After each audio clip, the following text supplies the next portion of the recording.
We're back. Are we stuck? We looks frozen. What is happening? We look a bit frozen, but we're figuring. I have this. I know exactly what to do with that. He knows exactly what to do. Drip. Oh. Drip. Oh. There we go. Oh. And are we in hyper technicolor good feed stream? We are working again. Yay! So, ladies and gentlemen, that is sorry about that. Hopefully, people are back.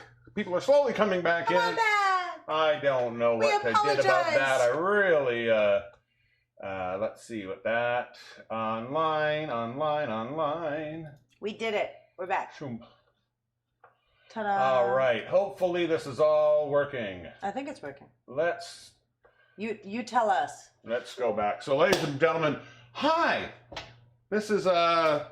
The biggest mess up we've had on the show. Oh, is it though? It is. Well, with the this version of the show. exception of, let's see. Now I can't find us on. No, you can't find us on YouTube. We no, don't exist anymore. I literally can't find us on YouTube. So you're going to have to talk for a while while I try and figure it out. You did it. Okay, so people, all right, we're talking, we're moving, things are happening.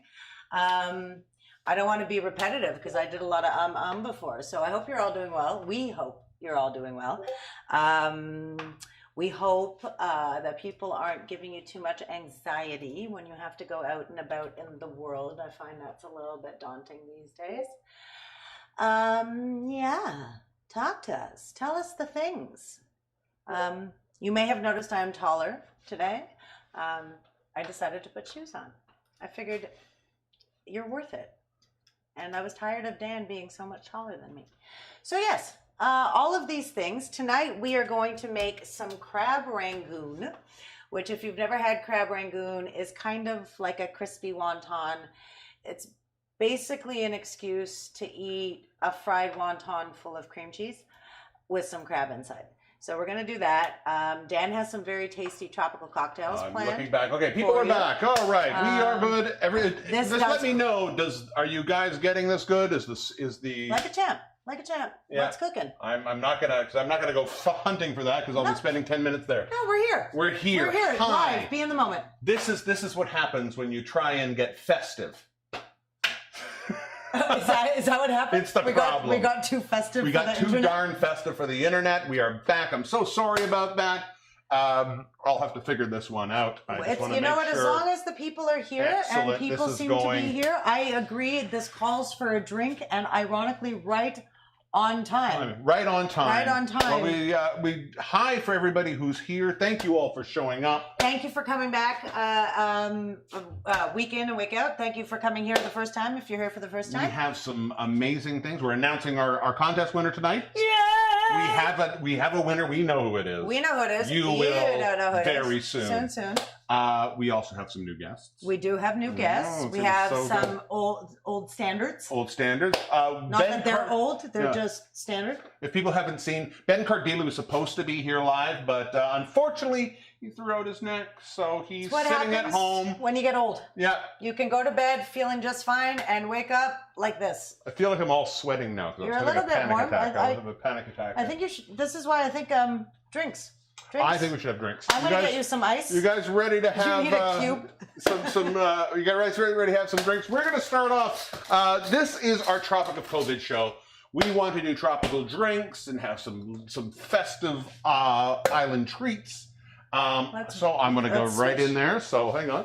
So we are going to start off with some amazing drinks. Now, one of the things that I wanted to do this week with our cocktails, first of all, is because we are giving away Shannon Mustafer's book, Tiki, all of the drinks that are coming off tonight are coming out of that book. Excellent. Yes. So we're going to start off with her variation on a classic tropical drink. It's a drink called the standard is called the Jungle Bird. Okay. It's a beautiful drink with rum and Campari and pineapple juice and lime juice. Really light, really fresh. But what I like about it, because one of the things about tiki is a lot of people who like sort of tropical drinks, they can sometimes find them a little sweet. And there are some different flavor profiles. And I love the Jungle Bird because with the rum and the Campari, and then you don't have a lot of sweet. You're not adding syrups and things to this. Now, this one is a little more complex. Okay. It's got a lot of different things. And one of the things why I really am excited about this is because instead of using rum, which I do love rum, it uses rye, perhaps my favorite whiskey. My favorite whiskey. So this is going to start off with some rye, not rum. And in place of the Campari, which gives it, of course, that sort of bitter orange flavor, we are going to go with some banana liqueur. If you've never tasted banana liqueur, it tastes like banana popsicles. I don't know if you remember. I don't even know if you can still get banana popsicles, but banana popsicles were the bomb when I was a kid. They were my favorite popsicles. So we're gonna have that. Now, also with this one, it's a little bit different. There's a few things we're gonna make in this. One is I made some fresh pineapple juice.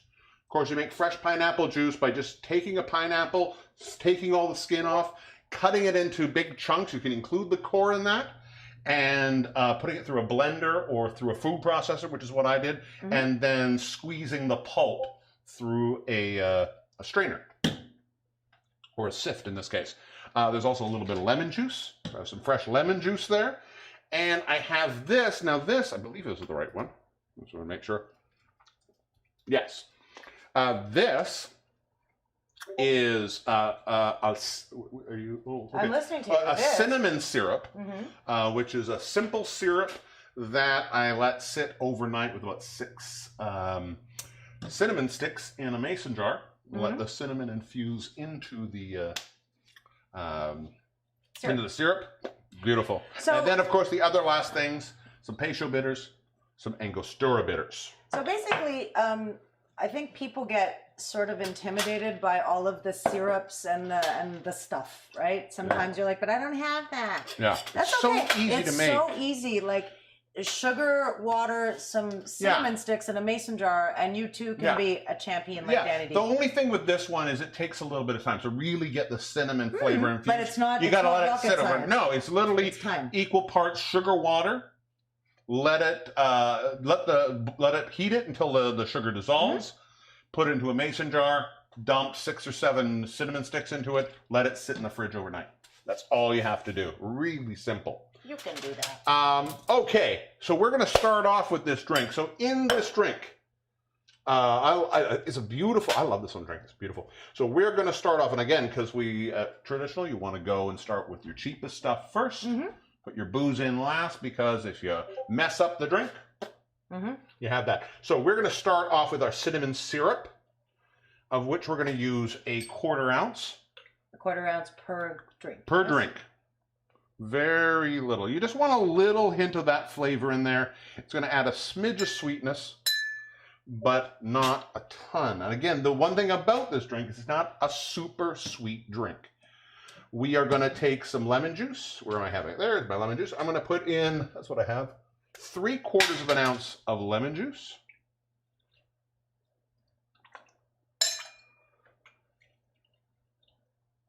Again, this is per drink. Okay. How's everybody doing? Is the feed working okay? If you have a bowl, you might have noticed, and we're going to get into this later, that we haven't called this our tiki episode for a reason. But if you have a traditional style tiki bowl, or you can have like a group bowl or a party or a punch bowl. Punch bowl.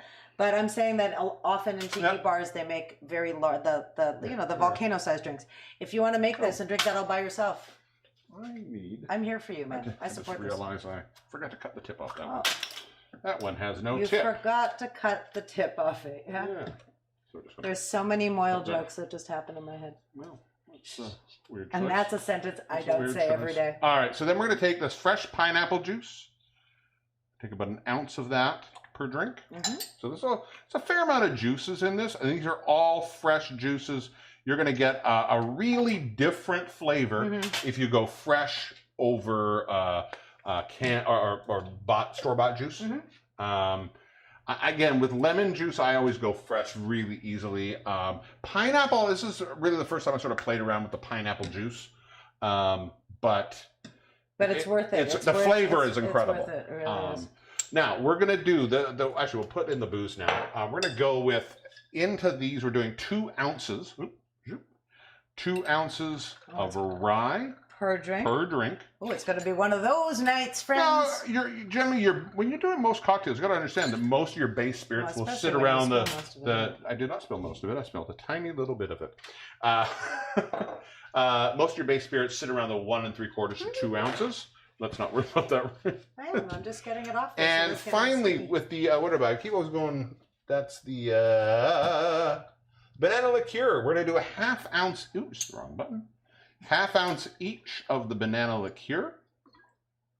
Just to give a hint. And the one thing about the banana liqueur, I'm doing the Marie Brizard, number 12 Banane. Number 12 banana? It goes a long way. Are there multiple numbers of banana? Yeah, there are. Number 12, I believe, is banana. Marie Brizard does a bunch of different liqueurs. And the number 12 happens to be the banana. I also, for this drink, we are going to go. This is. Let's see if I can get this in there. Let me get the recipes in here. Yeah, why don't we do that, y'all? Recipes. So in this, we're going to go into a straight sort of coupe style cocktail. Mai Tai? Is that just a Mai Tai? Oh no, we're in the lorikeet. This is the lorikeet. The lorikeet. So we are going to also, into our glass, which I should have done earlier, we're going to put 2 cubes of ice. Such nice cubes. Thank you. And then we're going to put a couple more in here. There we are. We have those in there. And drink goes into the big one.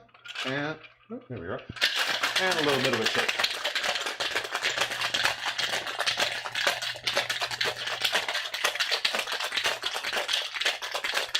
A lot of people ask, like, how long should you shake? I still come back to 10 to 15 seconds. You really want to get a hard chill on it, you go 20 seconds.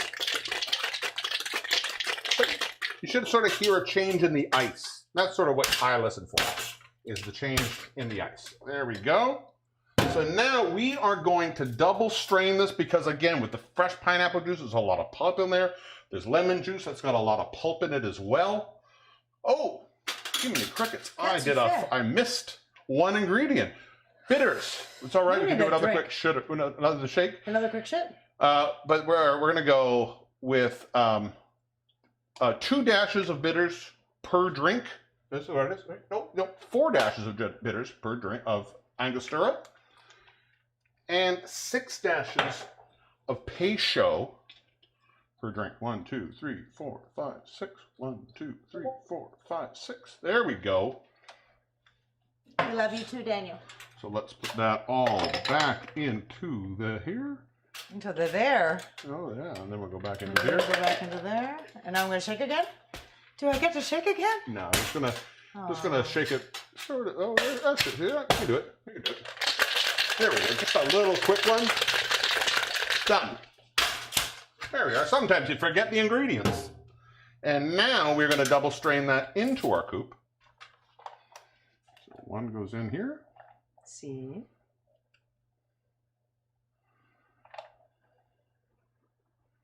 Look at the pretty color.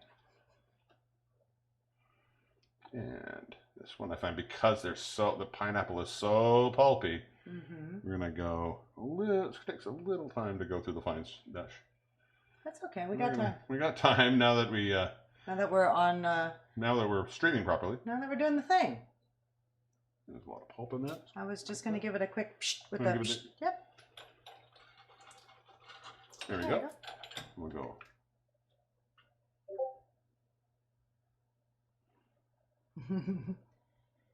Do they have straws that long is what I want to know. Like, that's a long straw. It's like a 600-kilometer long straw. Go a little bit of that fruit in there. I don't. It does. It matches me a little bit, and my fancy ombre makeup. Yeah. I'm just gonna go a little bit more into that, and a little bit more. No one ever died from pulp. It's true. No, You want a little bit of that. Here. I love that little froth on it. Now, again, we're gonna garnish this a little bit. Now, one thing we're gonna start off with is we have the pineapple here. So we're gonna start off with a nice pineapple frond in there, and we'll do another one. There we go. And boop. And then the last thing that I want to do in here is take a little swath of the orange peel. Très fancy, ce breuvage-là. And if you do it properly, just going to grab the knife, do a nice little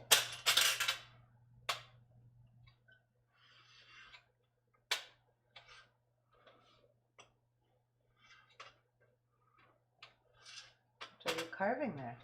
I'm carving a little face of a bird. Oh, look at you. So we have, here we are. Oh, look at that. So pretty. We'll do that. We'll do another one of those. I'm quite impressed. Thank you very much.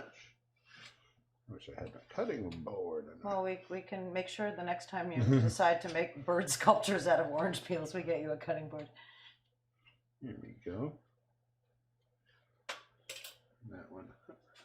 I'm honestly, way to go. There we go. I'm just going to slide you in there. And that's one of the fun things about tropical cocktails, of course, is all of the things you can do.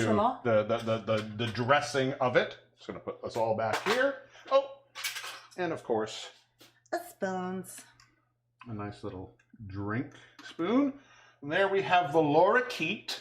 Cacao. It's a beautiful little, again, lots of fresh juice in it, rye, that little hint of banana. Birdie, birdie. Giddy up. That is delicious. It is really nice. I love this because, again, it's not super sweet, which a lot of people get apprehensive when you talk about tropical drinks.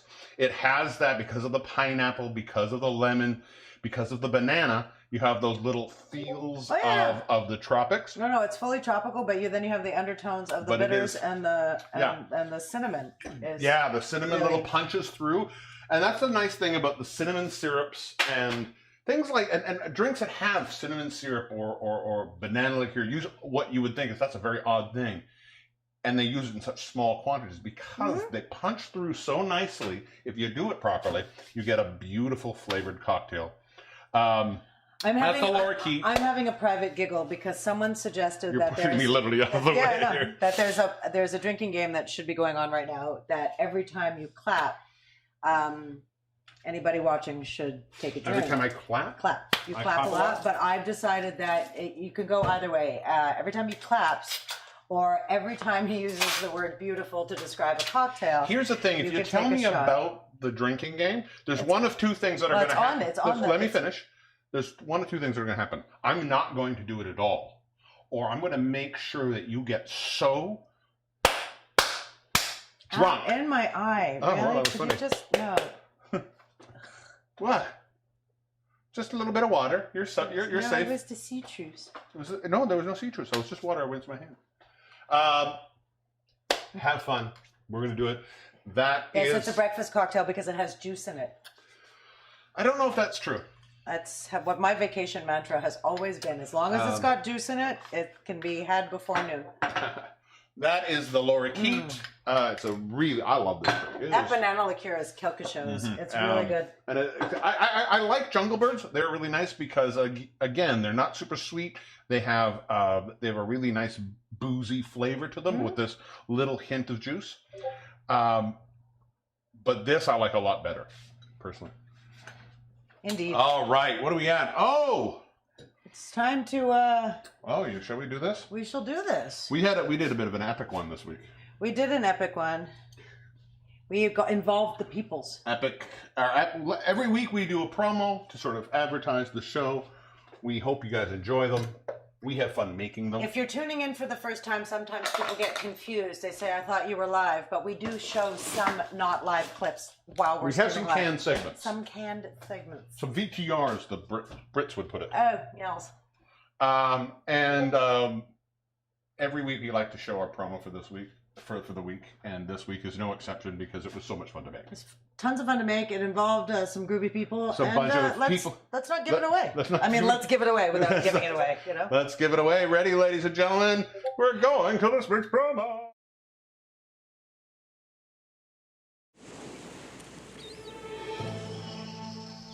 Dearest Elle, it is going on 4 years now that I have been trapped in this tropical hellscape. I fear that I may never know any other place in this world. At first, my island home was a paradise, covered with every possible delicious creation under God's green earth.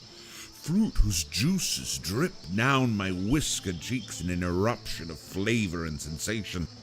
Though I was stranded here, I felt oddly home and satisfied. With a single exception, I was without you, my love. However, as my imprisonment, and yes, I do now consider it a prison, enters its 5th year, I am now finally overjoyed. I can now say with almost 100% certainty of my exact location. And so, my love, I send you my coordinates in this missive and pray that the tides will carry my message to you. I need you, my love. I miss you. Your one and only, Danny D.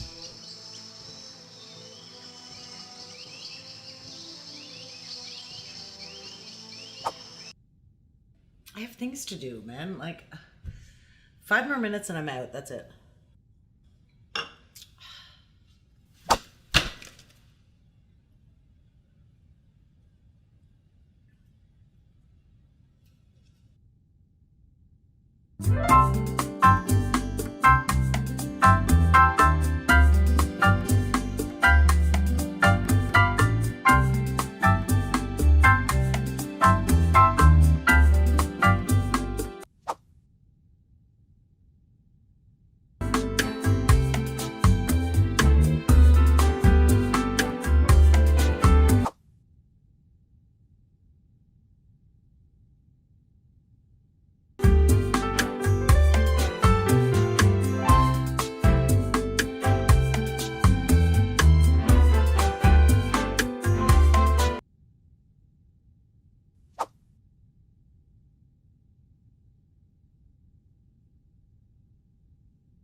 Hi, I'm Elle Diabloe. And I'm the Divine Danny D. Join us this Thursday, July 9th at 5 p.m. Eastern Standard Time on Facebook Live, YouTube Live, Twitch, and Twitter for the latest edition of the Stir Crazy Sanka.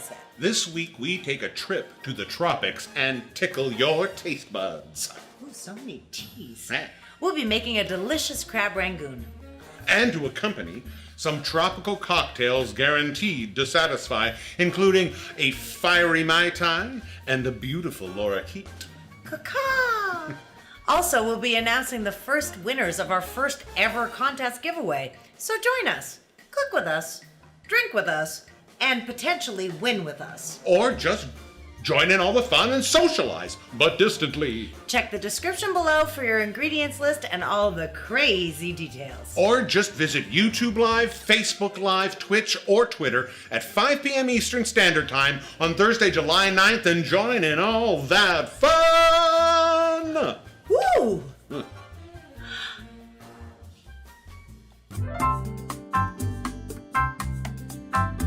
you stop doing that?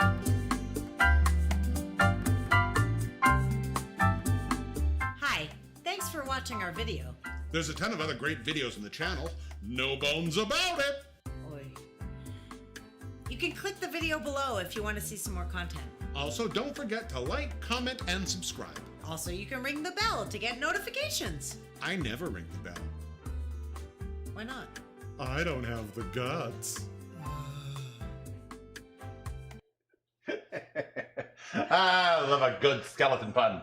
Do you know? I do. I never would have noticed. I love good puns. I really do. I know that about I'm you. a big fan of the pun. Of a good pun? Top drawer. So thank you to everyone who participated in our promo. That was Ben Cardilli, of course. Ben Cardilli was in Misty that. Portugal. Misty Portugal. Chef Duy-An. Chef Duy-An was there. And Skeleton You. The skeleton version of me, Yeah. which I like that. It's a very good way to lose weight. Is it? You just Camera effects of the skeleton. Just replace yourself with the skeleton. It's so handy. I've been thinking of how I can do it live. Hey! You know what's funny? When we had the idea about the promo, I said to Dan, remember the lipstick transformation? And remember the lipstick transformation makes it sound like it happened 100 years ago. Yeah. It happened like what? 12 March weeks or April? ago? March or April? So yeah, we've been cooped up a long time. Yeah. We go and stir crazy. Stir Crazies, we like to get engaged with everybody on there.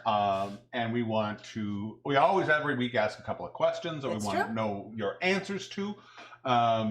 This week is no exception. There is no exception. And so let's take a quick gander. What's the question this week? The question is... What do we have for everybody? We have, where is the best place to have a tropical getaway? When you're talking about the tropics, there are so many places you could go. Traditional tropical drinks, people tend to think of the islands. Are you talking about the Caribbean islands? I think the South Seychelles, Pacific islands I tend to think more, but I do think of the Caribbean a little bit, especially because of all the rums and Where do you think when you think the tropics? It's so funny. You took the words right out of my mouth. My favorite tropical getaway up until this year has been Jamaica. Yeah. I make no secret about how much I like to smoke the ganj. The ganj there is really good. The ganj. The ganj. The ganj. The marijuana. The Mary Jane. I get what you're saying. The devil's lettuce. Yes, I see where you're alluding to. But not only that, like every time I smell a charcoal barbecue, I think of eating jerk chicken on the side of the road in Jamaica from like a half an oil drum barbecue. And the beaches are beautiful. But we went to Thailand for the first time this year, and beach-wise, it's gorgeous. Gorgeous. And we were in Cambodia, and we didn't even go to the beaches there. Yeah. So I'm going to say from experience, Jamaica. Jamaica? Yeah. Yep. See, to me, this is a weird... I love literally everything about sort of the tropical culture concept except the tropics. Or the heat or the sun? I don't deal with the sun very well. I don't deal with heat very well. We're pretty white. I'm a large, very pale gentleman who also has kind of mild UV allergies. So Gotcha. I get in the sun too long. I don't burn, I stroke. Oh, gotcha. So... good to know. It's lovely. Just kidding, I knew. But I will say we went this beginning of the year, before all of this happened, we happened to go on our honeymoon. Thankfully. To Cambodia and to Thailand. And Thailand, the islands in Thailand, I fell absolutely in love with. The food was incredible. The beaches were beautiful. It was just a gorgeous place. And I had never felt a sort of a fondness for anything like that. That was never my type of vacation to go on, but I would go back in a second. But I loved that place. I think both of those places. With tropical vacations, for example, like everybody always thinks, I think of like the all-inclusive vacation, but you can go to an island and get not lazy about it, right? You can, but you're like on an all-inclusive, like the idea is to pretty much park your ass on the beach, tan, read, and which is a nightmare for you because you're not that. No. But I get bored very quickly. Yeah, and see, I could just lie there for like 12 hours. Let's see what the people have to say. What do you guys have to say? Let's head over to the chat cam. What do we have? Foreigner Harvey Hill says Jamaica because he does like to smoke the ganj, or she does. I don't know if I'm getting that right. Well, we don't want to misgender anybody, your but we gender also is. don't want to get all up in your personal business either. So, you like the ganj, you like Jamaica, that makes a lot of sense. Ruby Rose likes Barbados for the great rum. Oh, that sounds fantastic. Anywhere where there's great rum. Misty wants to go to Bora Bora. I also want to go to Bora Bora. I find the only problem it's with boring. Oh, sorry, I stole your joke. You hate It's okay. I didn't all know right. I was going to do it. It just happened. You were. That was the thing I was going to say. Pretty good. What else? Costa Rica. Missy would also like the Dominican, Costa Rica from Kingpin, Sri Lanka. Sri Lanka. I've seen pictures of the beaches in Sri Lanka. Montreal South Shore from Chef Duy-An. I hear that's a very beautiful place. No COVID at all. Not a single COVID. It's COVID free since about what, 3 o'clock. Sorry, that's not a funny joke. Go get tested. Well, Chef Duy-An should get tested for a few things. Yeah, that sounds good. If you have a response in there, keep adding to it. We'll come back. Speaking of Chef Duy-An. Speaking of Chef Duy-An. Given our whole... Oh, hi. Hi, how are you? I thought you were friendly. Hey. Just drink out of the little... You know what? But here's why. It's really funny. Last week we spoke about cocktails and we said that, a boozier cocktail. I'm a wine guzzler. I can drink wine like it's juice. And sometimes when the cocktail is boozier or if I'm drinking whiskey, I'll take my time. I sip it, Yeah, this one will go... This is like... Which is funny. Here, we made our test versions of this last night. And I used, just because I didn't want to deal with coring the whole pineapple at that point, I did box juice. And the flavor is entirely... Oh, yeah. I'm fresh... different. We try not to be snooty here because, and I don't think it's a snooty thing. I think it's just a different But it's ingredient. also it's what you have access to, right? Like we're using canned crab. This all started because we're in quarantine. So, if you don't have access to a fresh pineapple, use box juice or canned pineapple. Or canned pineapple. If you don't have access to fresh crab, the reason we're doing this with canned crab tonight is because the idea is easy peasy lemon squeezy. And it's less expensive and it tastes, in this particular recipe, just as good. Yep. We are going to get to our recipe in but a moment. I have one quick thing to ask. If you are cooking along with us at home, I had put in the ingredients list that you guys needed. I don't know why I'm doing this. I have my own caca tonight. I had put in the ingredients. The only person who does commentary and then commentary on your commentary has to do your commentary. No, you just did the commentary. No, I did commentary in the commentary of your commentary. Quelle horreur. If you want to fry your crab rangoon in fry oil, cool. I'm all for it. I did them earlier this week that way, but I'm not going to do it that way. I'm going to put our crab rangoon tonight. You're an ass. In our air fryer. If you don't have an air fryer, do not dismay. You can fry these regular styles with oil in a pot, all good. But I'm not going to be doing it. So, did you eat today, or you? I'm just in a silly mood because we figured out our tech problem, and I was so panicking about it a little bit in my head. This is how I cope with it. Okay, that's cool. That's cool. So anyway, if you need me to show you how to fry things in hot oil, hop in the chat, and I'm glad to do it. If not, we're going to use the air fryer to do them tonight. It's also healthier, in all fairness. Oh, the air fryer is healthier. If you have, but again, if you have one, if you don't have one, don't run out and buy one. It's not a question for you. Yes. And I know what you're doing. And again, we know it's a deep fried traditionally thing. It's also we're going to do it in the air fryer because it's a new way. Could you bake it? You probably could bake these too. I'm sure somewhere in once upon a time when I used to care about not frying things. I'm a whole new me these days, kids. This dress used to go to the ground. No, I'm just kidding. You could. Your mother thinks I'm drunk and just not like this normally. Oh, you know nothing. But yeah, anyway, you could bake them as well. So if you want to stick them in the oven, I can do a quick at some stage in the next 4 or 5 minutes. I will do a quick Google on how long to bake them. Yeah. So that I don't leave you high and dry. But again, the air fryer is it's delicious. The air fryer is great. It's honestly, it's not a cheap kitchen appliance. It'll run you about. It's also not a horrendous. It's a good air fryer you can pick up for under $120. A good air fryer for $120? You can pick it right now. You can. In fact, the one I'm fascinated with right now is the one that Instapot has put out a lid that you can put on any Instapot, and they'll put out one, which is part Instapot and air fryer all in one machine. And if you're watching this and you're going, Danny, Elle, what the F's air fryer. The air fryer is not the Tefal like low oil fryer. It's literally a machine that fries your stuff with hot air. Circulated air. Circulated air. It's the bomb. If again, like put it on your Christmas list this year. Everybody deserves one. Speaking of people, Instapots. Speaking of our Instapot, every week we have our friend who is one of the greatest chefs the planet, dare I say, the solar system, perhaps the entire universe, the greatest chef, the greatest chef in the universe. I couldn't get that out right. It sounds drunk, but I wasn't. It was just bad words. It was a bad words. Words. The greatest chef in the universe comes on our show. And instead of creating the greatest food in the universe, he does something different. See, and I think the greatest food in the universe is very subjective.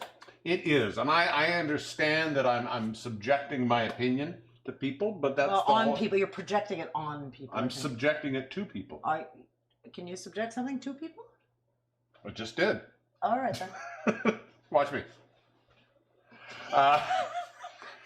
And this week, I fear the worst, but I hope for the best. He's here. He's brilliant. And he's a constant disappointment. You are not nice. I am not. We are lucky he keeps coming back with the way you treat him. You know, that's fine. I could take this one. So before we head anywhere, we need to head to see the man himself. The one, the only, there we go, Chef. Oh. Uh-oh, we're having monster noises again, and I look like a Muppet. We froze on that. That was terrible. I don't know. Oh, there we are. You froze. That was a funny face you froze on. Chef Duy-An, can you hear us? No, Chef Duy-An sounds like a monster again. Can't hear you. Got you sounding like a monster again, Chef Duy-An. I don't know why you're sounding like a monster. I'm just gonna keep I'm gonna go this way. Chef Duy-An, how about now? Yeah, I can hear you. Chef Duy-An, you're gonna hang up. You're gonna have to call me back. I don't know why, but you sound like a crazy monster person. What happened last time? This is not same thing. We got to do that. He's gonna hang up. He's gonna call me back. We're gonna come back. We're gonna deal with this. My mom said this pineapple JELL-O mousse, yum. And do you remember when you used to make the peach Dream Whip dessert JELL-O? Was that JELL-O? Or was that something else, Ma? There we go. Jump on and you're talk talking to me about all of this goodness. I'm just going to quickly do this. My mother always fancies herself not a cook, and it's not true because she made some very good things when I was growing up, and all of them are kind of like there he is. Hey, man. Shuffling through my brain right now.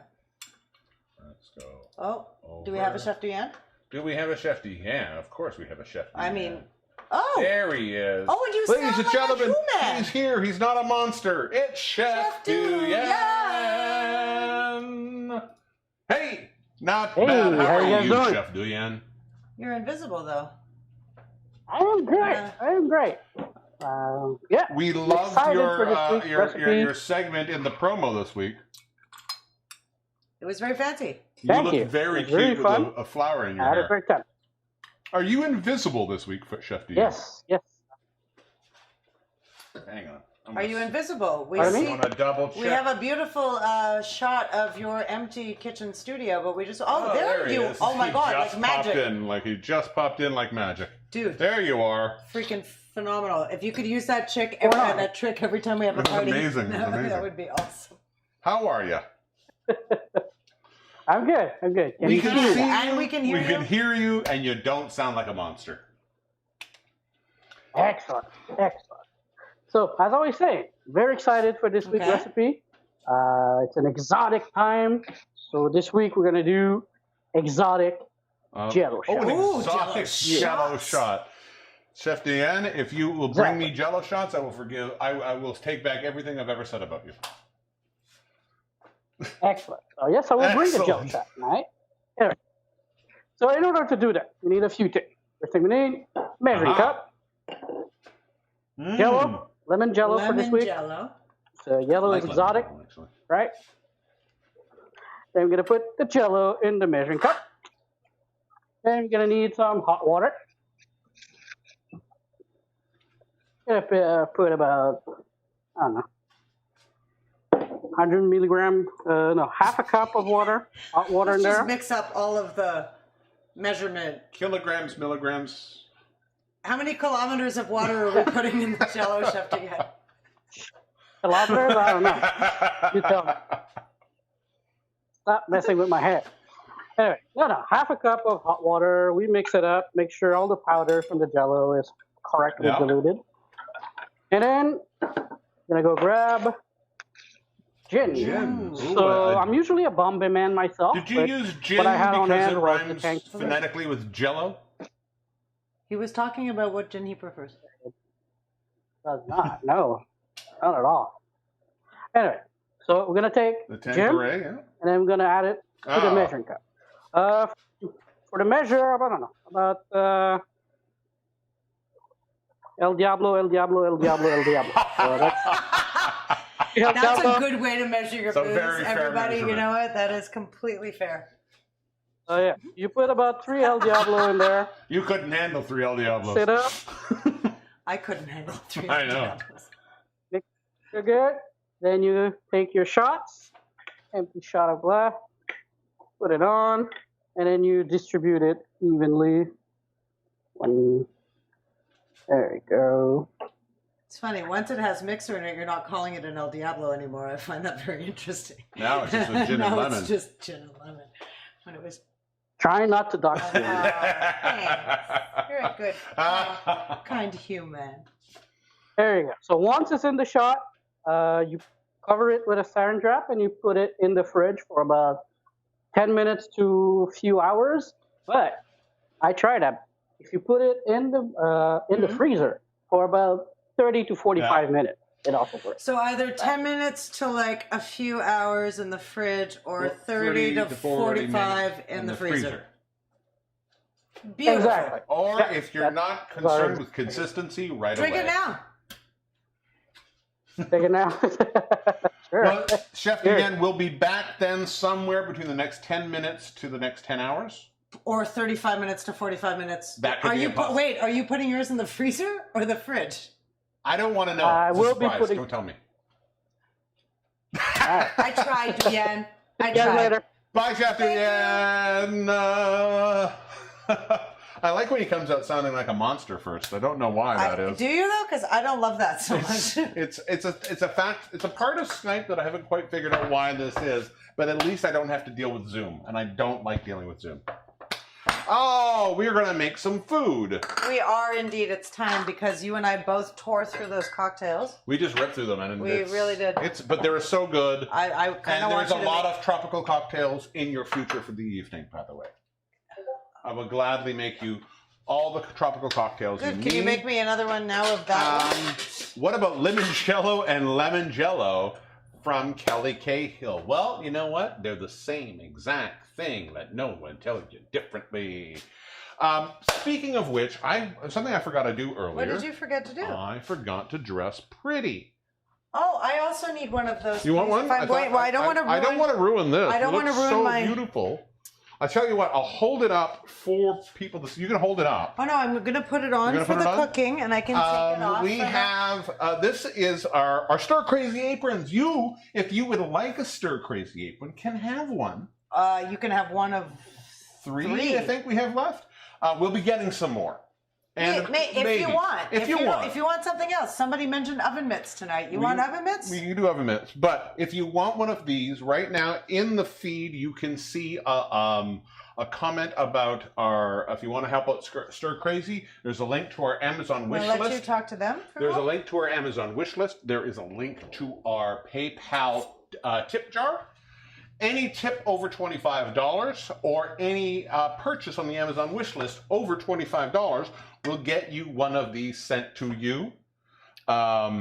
We've sent a lot of them out. They have gone out. Some of them have gone out. Some of them are sitting in my car. Oh, Because Canada Post is funny with sizing of envelopes and silly things. But and we do have one, of course, as to be part of the gift package in our prize that will be coming up. You know what I'm going to say? Because I'm a swag hag. This will be the last run of these aprons. What? We will change up the color or the something in the future. If you would like a gray and yellow stir crazy apron, we have 3 left. 3 left. Because this permutation, I just decided, will never exist. Never happen again? No. All right. This is the last of the gray and yellow. If you want to have had to be part of our first version 1, the first merchandise we ever did, like you know, like 5 years from now, when we're still doing this, you're like, I had the first apron. One. If you want the first one, go to $25 will get you an apron. Or go to that.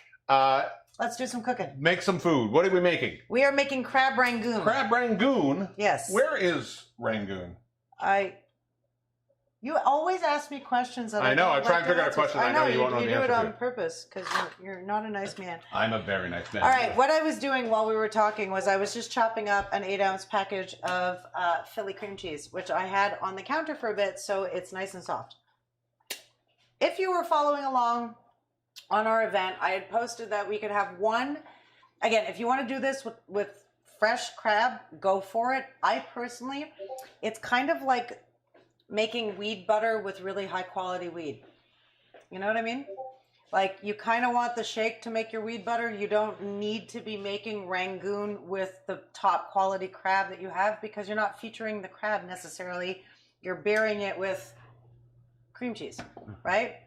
So, like, don't turn your nose up. This is a good thing for blue crab. The canned stuff works just fabu. The original recipe calls for 1 can. Let me get the recipe. I found when I did it, it wasn't crabby enough. So in my little bowl over here, I have 2 cans. I'm not going to use all of it, but I'll probably use about 3/4 of it. So into the bowl, we have some softened cream cheese. You could use the light variety if you wanted to. I think that's a sacrilege, but that's why I've gained 300 pounds. So I put about 3/4 of the bowl in here.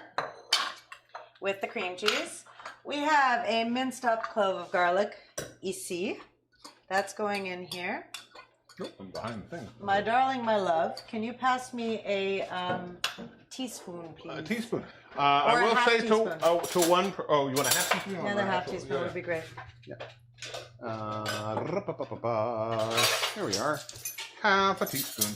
Somebody in the chat, who is it? Mouton29, not exactly sure who you are. But hi, if you welcome. want to take one, great. Just go to our PayPal feed. You just look up about from where you commented. About 4 up, you will see the links to our Amazon feed or PayPal. Put a PayPal tip of $25 or over. And we will get in touch with you and figure out how to get you your apron. There you go. So I just put Show some smoola. Hi, Joe.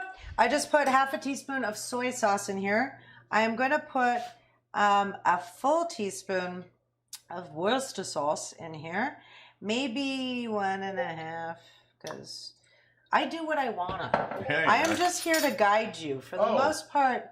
Mouton29 is Joe. It's Joe. Oh, I get it. But okay, now black sheep. I get it. Yeah. C'est toi. Bonsoir. We're gonna put some green onion in here. Again, guys, it's or ladies and gentlemen, or dudes, or stir crazies, or you know, whoever. I put about 2 small ones in there. We're just gonna stir this up. Give it a good stirring because that cream cheese, if it hasn't been sitting on the counter, you can throw it in the microwave for like a few seconds to soften it. Don't cook it. You just want to soften it. Yeah. You don't want to melt it.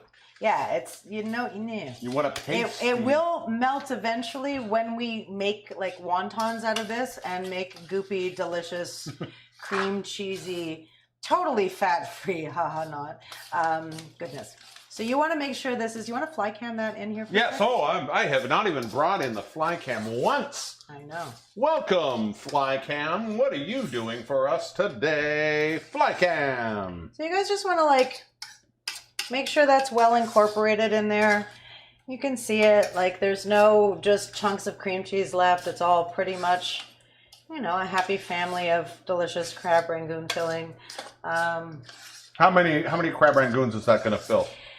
Again, it depends. Some people like to, I wouldn't recommend overstuffing your wontons because then they explode and Especially if you're deep frying. it's a waste of cheese. Yeah. Like, not Never for any other reason that it's a waste of the cheese. cheese. I don't know. Probably at least a dozen, if not 24.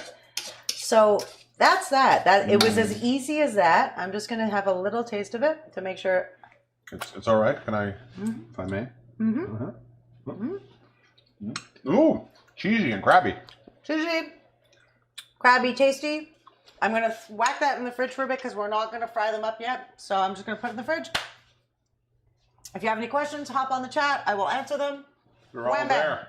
Last week was a bit of an exception because normally we have such a great cast. We have a family. We have a great family, and one of our family was on vacation and wasn't able to be on the show, and we missed her very much.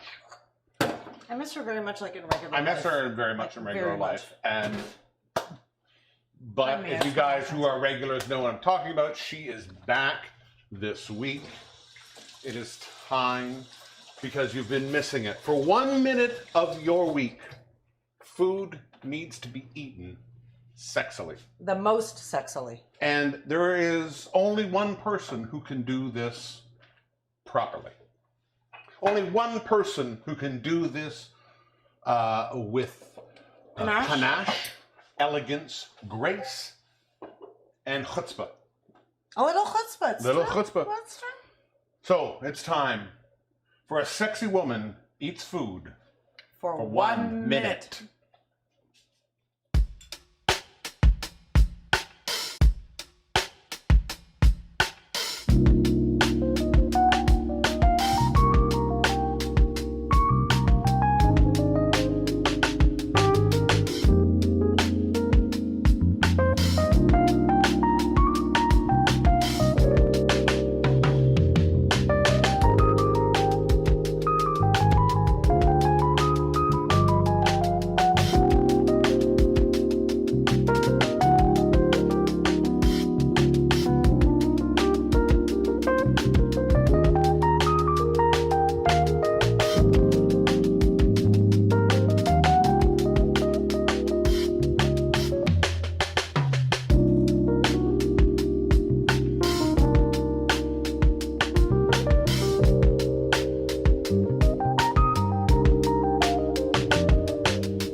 Ooh, watermelon eaten in the most sexy way possible.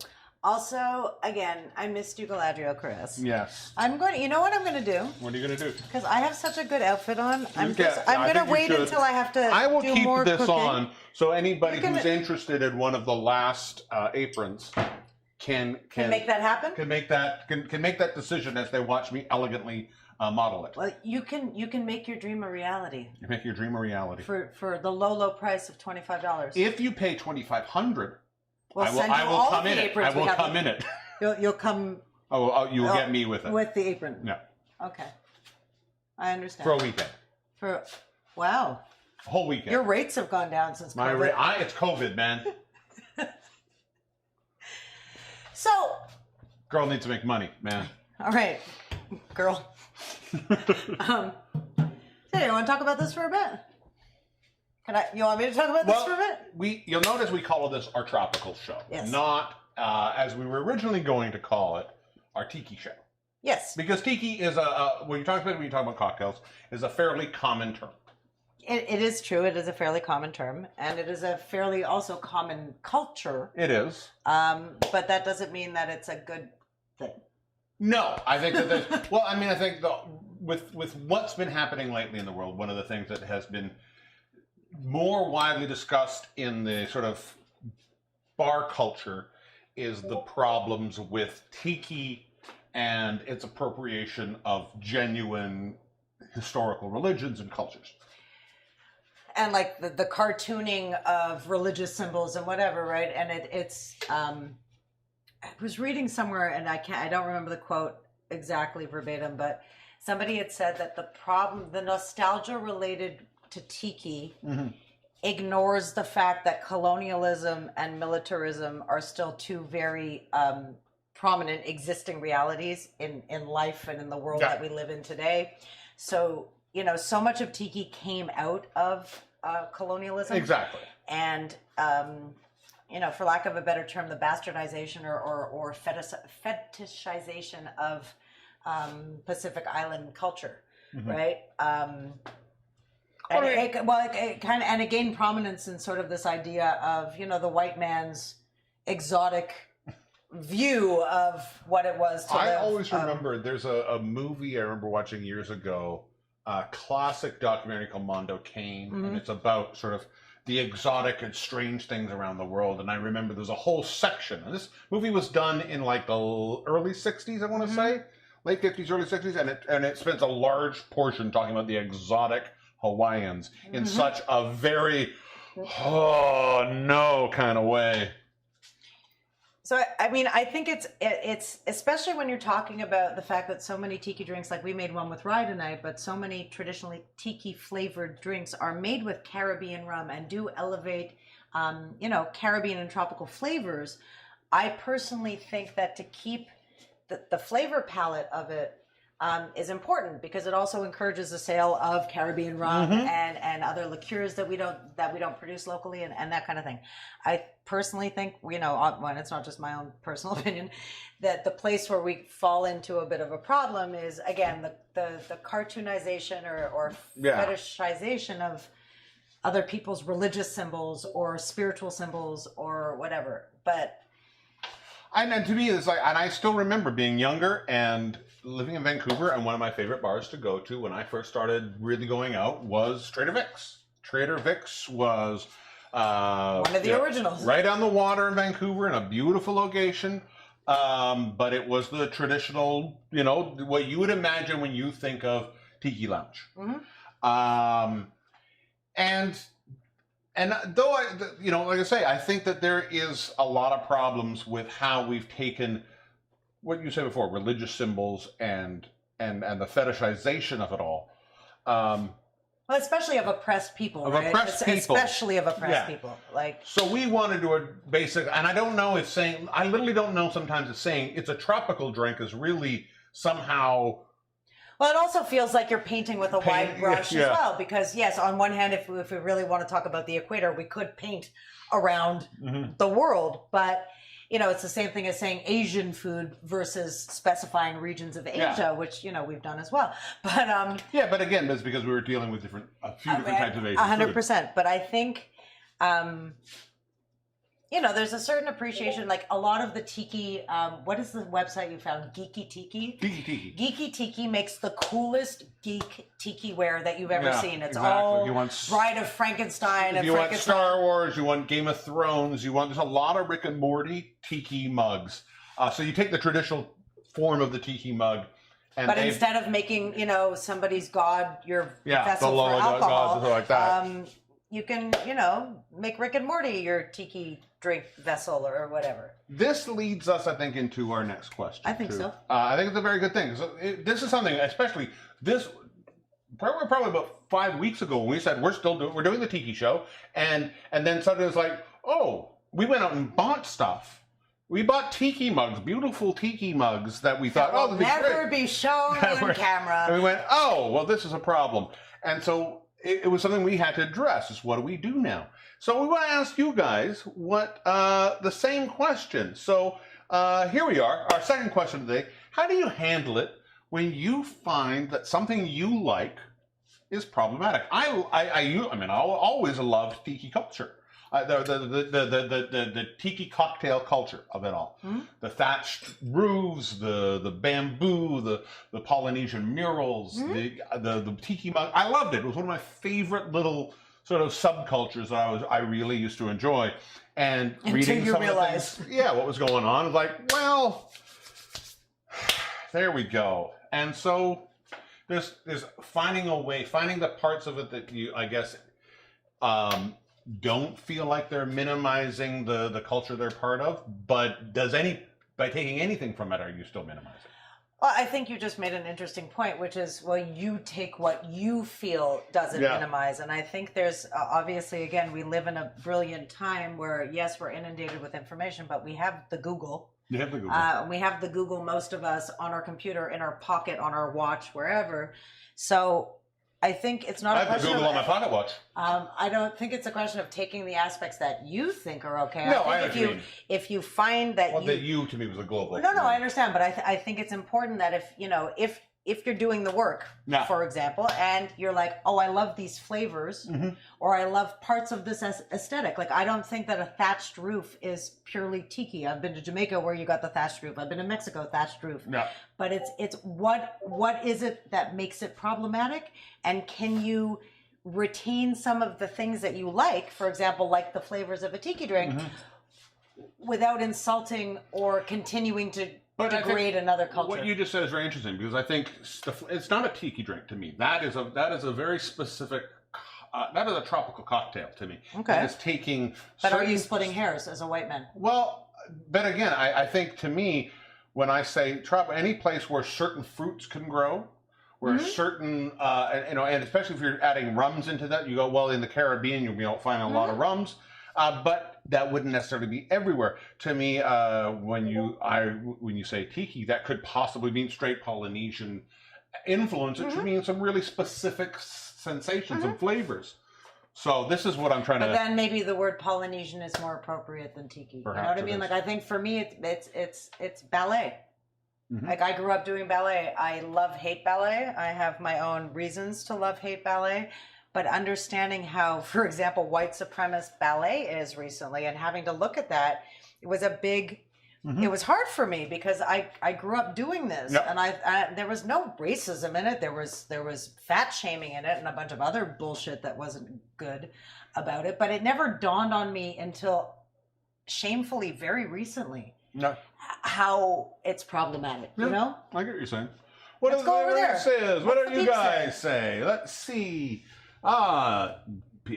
Bonnie's remembering Trader Vic's as well. She forgot about the place. Can you view from the innocent perspective as the spread of a culture?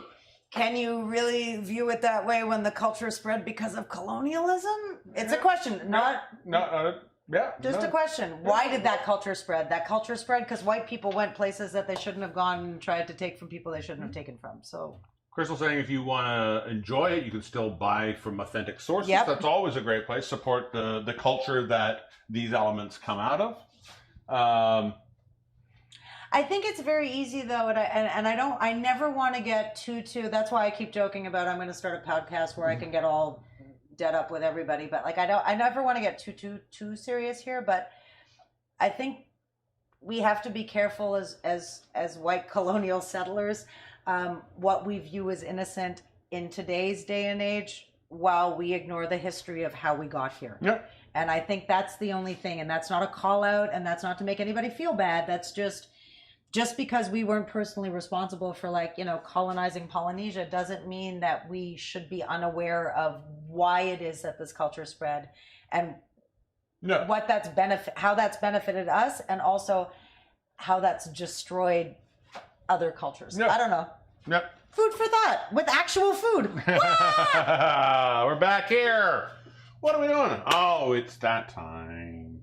It's cocktail tune time? No. Oh, we're doing. It's time for the man. It's today. Today is the special Ben Day. It's Ben Day. It's Ben Cardilli Day. Ben Day. I put that on all my sore muscles. Ben Day. Ben Day.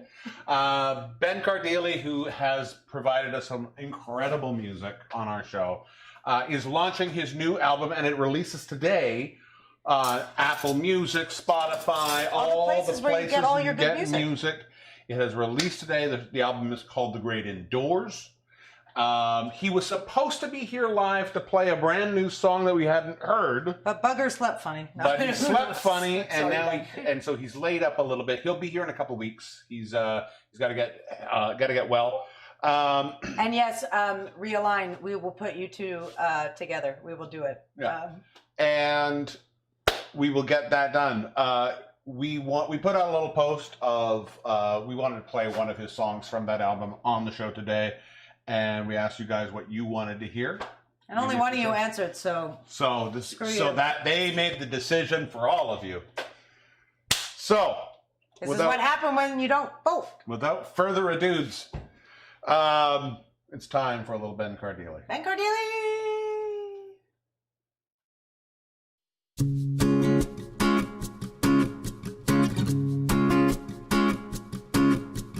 Eating for the sake of eating. Eating cause I have a big hole inside. I try to fill it up by feeding. But no tikka masala's gonna change her mind. Yet I feel a little less alone when I'm chewing on a chicken bone. And I admit that I'm just eating for the sake of eating. I tell you why. I got no job, no girl, no money. Just a cupboard full of Nutella and honey.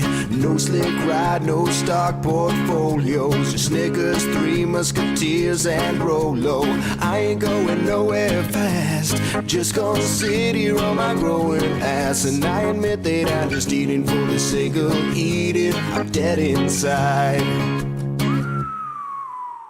Open up the fridge each morning. There's so many options that I might go blind. Sushi I didn't finish last night. Turkey and some foil and some cherry pie. I never have to leave my home.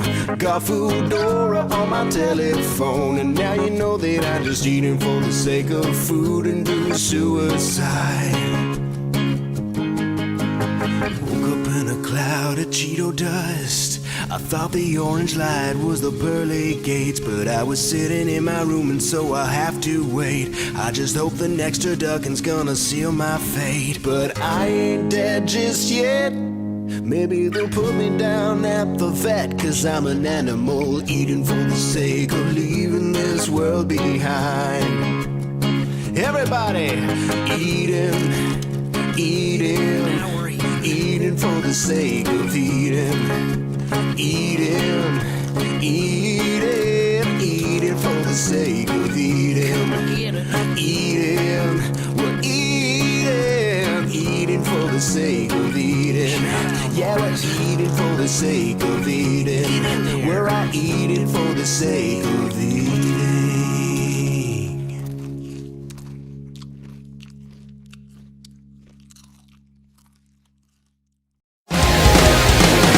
The Great Indoors, the explosive debut album from Ben Cardilli, is now available wherever music is streamed freely without any revenue reaching the artist. Featuring quarantine classics like House Rules, Sit Down or Get Out of Town, Hang the paper from the back or grab a suitcase, and Robot Friends. Just me and my robot friends. Square heaves while the oblong blend. And brand new jams, Mind to Lose.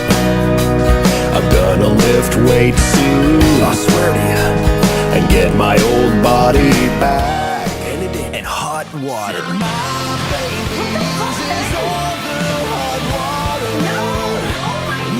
The Great Indoors. You'll only wish your ears were wearing condoms. Available on Apple Music, Spotify, Google Play, Amazon, Deezer, TikTok, Bandcamp, Home Hardware, Zellers, Kmart. Sorry, those were from an old list. The Great Indoors. Mwah, perfect for the indoorsman in your life. Ben Cardilli is not responsible for little baby ears crawling out of your head 9 months from now. Your ears are going to be pregnant. Just wanted to clarify. Cardilli. Ben's new album! Yay! Go out, get the album, tell Ben you heard about it here, and maybe he'll Come visit us. come visit us. Get better. I loved Eating for the Sake of Eating, one of my favorites, and I think it was vaguely appropriate. It sort of had that Florida I also just feel like I've been Margaritaville kind of element about it. And good morning, Baron Von Stick. Good morning, Baron Von Stick. I'm glad you're finally up. Please make sure your reports are in by 3 o'clock your time. We are going to make What you making? one of the most classic tropical drinks there is. This slight variation also comes from Shannon Mustafer's book, though I have also seen this sort of slightly done at a variety of different places, and this is mainly to do with the garnish. So we're going to garnish this a little fun, a little It's fancy. garnished, yeah? But this is the Mai Tai. This is we're calling this the SOS Mai Tai, but this is the Mai Tai. It's a little bit of different rum. It's a little bit of orange curacao. It's a little bit of lime juice. And one of the most important sort of additives you'll see in a lot of tropical drinks is orgeat. Orgeat is a... Isn't orgeat supposed to be clear? No, it's not ever supposed to be clear. Orgeat is, for those who don't know it, is an almond syrup. Ours is a little darker. Usually it's a lighter color. It's sort of the color of a... What? Garoka. Like a roca. That doesn't have a color. I don't... Like Al Roca? Yeah, like Al Roker. No. That's a weird thing to say. This went sideways so fast. No, this is normally made with white sugar. I decided to make it with a demerara sugar, which just gives it a little bit more of that sugar cane kind of flavor. But this is actually a recipe I found from Steve the bartender. He makes incredible things. His quick, easy home make orgeat is really nice, where you're just doing a simple syrup, adding some almond extract, a little bit of orange flower water, a little bit of brandy for it to keep, and you get a really, really nice little orgeat. So if you want to make it at home, you can. We could probably put that recipe up somewhere. We can put it up, or if you, or the other option is, because I found it from Steve the bartender. He makes incredible stuff. Go check out stevethebartender.com.au in Australia.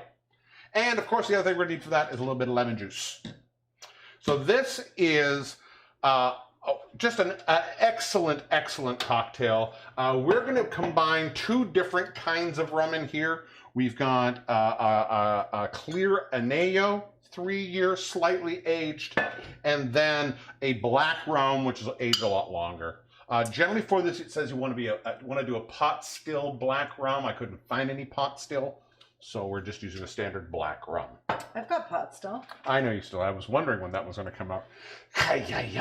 So for this drink, we are going to start off with the darker rum. We're going to put 1.5 ounces. And this one we're jumping right into the booze, right? Oh, we're gonna. I normally should have gone the other way, but I didn't. No, I had this in my hands. It was just. I'm going to put 1.5 ounces of the darker rum in. And then we're going to add to that 1/2 ounce of the lighter rum. Per drink? Per drink. Oh, I went the... Yeah, that's going to be right. Theoretically, that should be right. There we go. That's right. And with a lot of these sort of rum-based tropical drinks, you're going to see a mix of a lot of different rums. Mm-hmm. And they're going to give you just different notes. Again, with rum, it's a sort of sugar cane-based alcohol. So you're getting different flavors as that sort of cane mixture ferments and ages. Different, the black rums, you're going to get really rich, syrupy flavors in that. It's hearty, it's wonderful. The lighter stuff, you can get some of the brighter, crisper tones in there. To this, we're going to add a little bit of orange curacao. Another great tropical destination. If you can ever go there, Curacao is beautiful. We're going to add 1/2 ounce per drink of orange curacao. Good diving Giving in it Curacao. give that little bit of sweeter tones in there. Now, we're going to add to this, for each drink, 3/4 ounce of orgeat. Spelled orgeat, yeah? O-R-G-E-A-T. Orgeat. Yeah. Just in case people are familiar. Like if you come to a place, you go, where's the orgy at?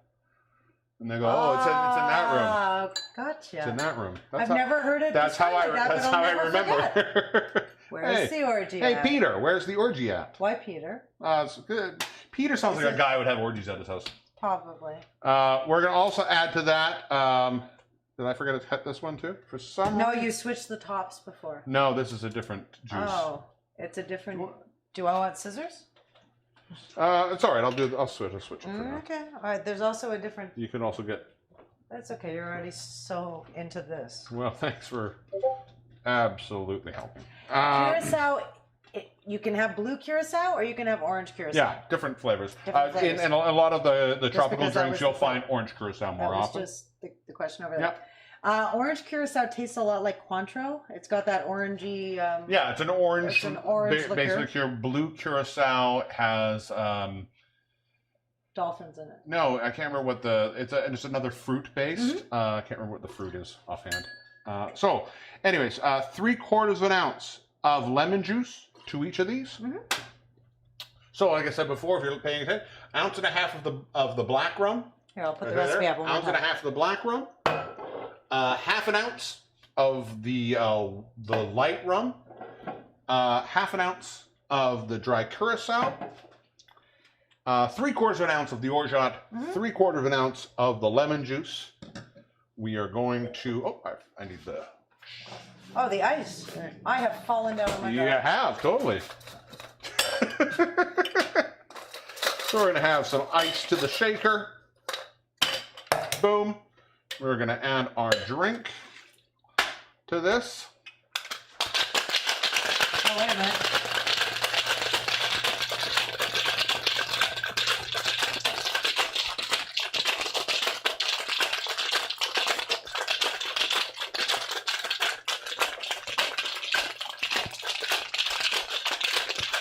There we go. Now, to this, normally you would put this in a Collins glass.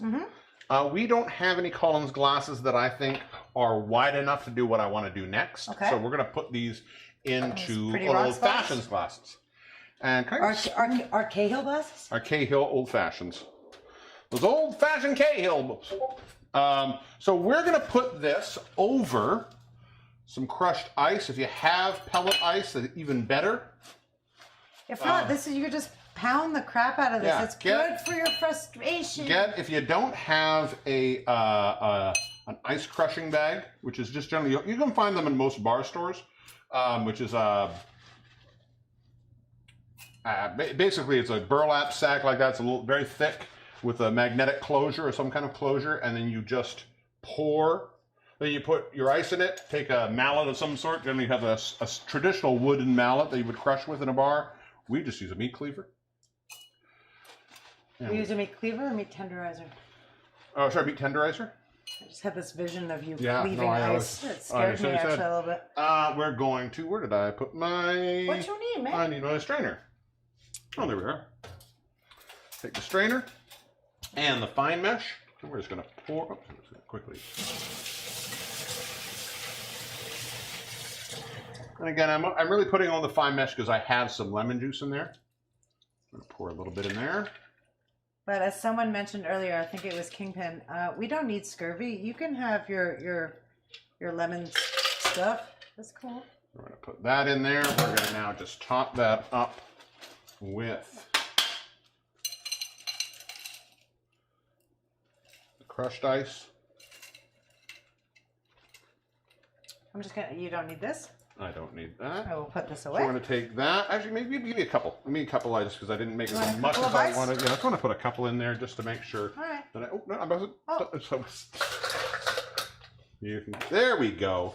We're going to get that. I just want to get some weight in there. Now, what we're going to do, this is the fun part. I hope this works. We're going to take, I saved some of the lime halves when I made the lime juice. And did I say lemon juice? This was lime juice. Sorry, this was lime juice.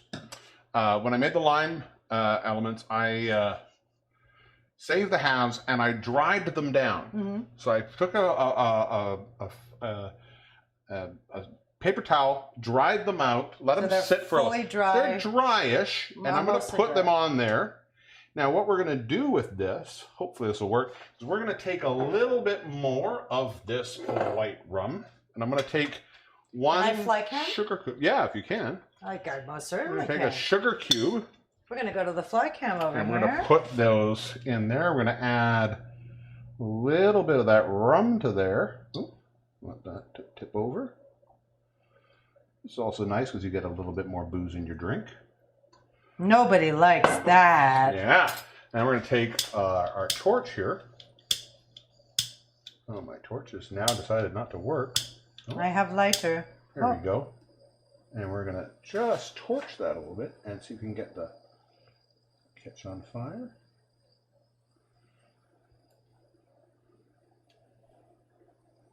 Normally I would use overproof, but I couldn't find any overproof, but there's a bit in there.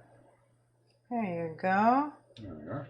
Got a little bit of flame in there. And now if you get the... Ooh, look at that. It's got little sparks. Woo-hoo, sparks. There we are. There's a fun little pit there. Oh, there's still a little bit more on that one. Are you there? Oh, there we are. And once you have that done, you can just tip that over into the drink.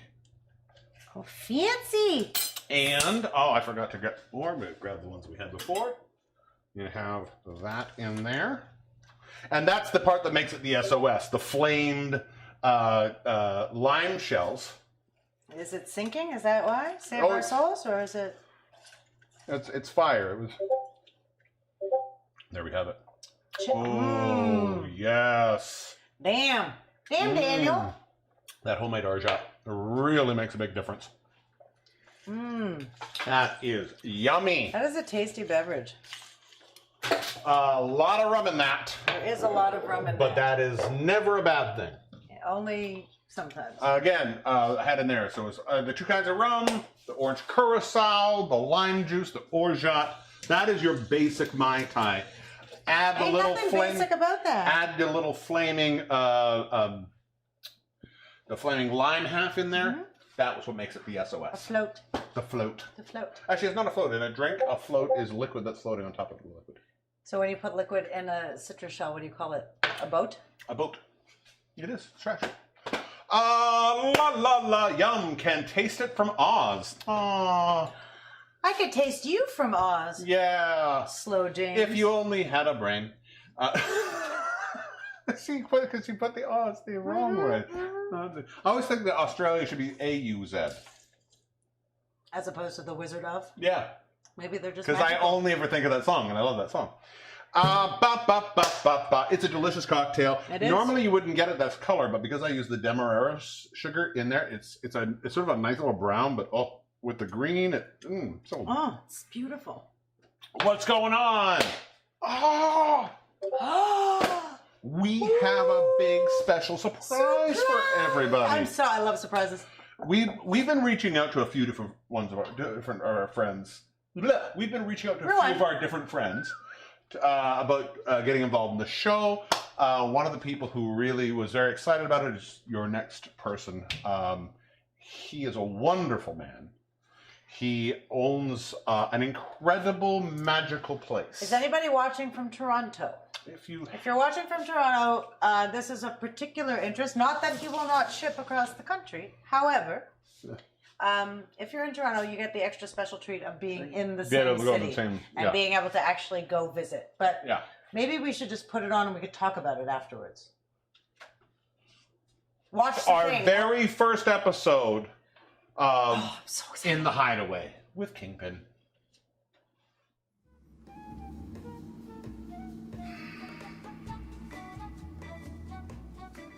Oh, hi!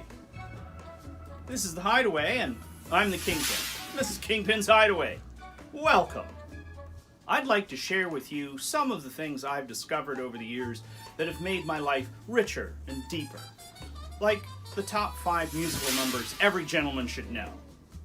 Well, of course, number 5 is, Hey, you want to see something cool? One of the coolest items that came into men's wardrobe in the 20th century were post-war ties of the 1940s and 50s. These were a celebration on a man's chest like never before. All through the austerity of the Depression and the leanness and rationing of the warriors, men's ties were muted and simple and served a very practical purpose in his wardrobe.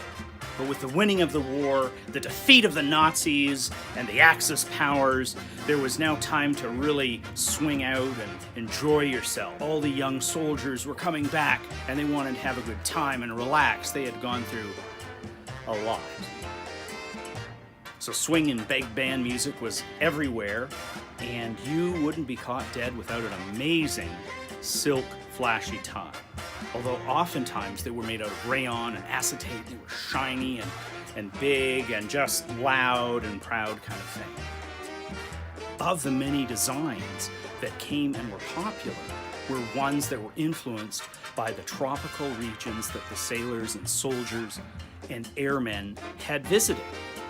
They are influenced by the color schemes and the patterns. Add to this the influence of modernist design, and you get the post-war tie. You'd often see the direct representations of exotic tropical flowers, even more stylized versions. The palm tree was an amazing motif, and what you'd even have is in the weave of the tie itself, you'd have a reflection and a silver that was amazing. Caught the eye, especially nightclubs in the evening. Obviously, the flowers of the lei from Hawaii became a popular motif. And even abstract designs that were influenced through the South Pacific textiles that they would come in contact with. But wait, do you want to see more? Watch this.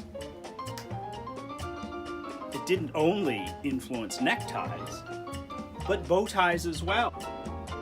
We've got these amazing color schemes, interesting designs, even exotic animal patterns came into the picture. These ties were popular from the mid-40s to the late 50s, early 60s. Then a whole new generation of young men come along and have their own ideas for what they think is going to be the way ties should go. But really, these are such an amazing, fantastic way to say, hey, I'm here and I'm ready for a good time. Sorry we got distracted. I guess I'll have to mention the musical numbers every gentleman should know next time.